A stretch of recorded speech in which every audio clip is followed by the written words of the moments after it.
হ্যাঁ কই আছিস তো? এই তো আমি কোম্পানির সাইডে আছি। কোম্পানির ভিতরে। ইমার্জেন্সি দরকার ভাই। আচ্ছা ঠিক আছে, এই রাস্তার মধ্যে আমাকে ইমার্জেন্সি দরকার ভাই। আমাকে ইমার্জেন্সি, আমি আসলে যেতাম ভাই। আচ্ছা আচ্ছা দাঁড়া আমি একটা মিনিট। ভাই আমার একটা ইমার্জেন্সি, আমি আসলে যেতাম ভাই, জরুরি ভাই। নিলে একটু ভালো হবে ভাই, উপকার হবে ভাই। আসলে যেতাম। ধুর, কোত্থেকে যে আর চলেন।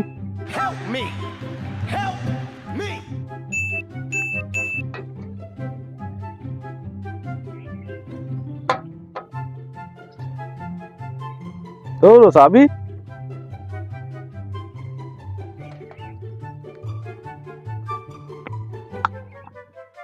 তোর সারা চাবি কেটে করলাম।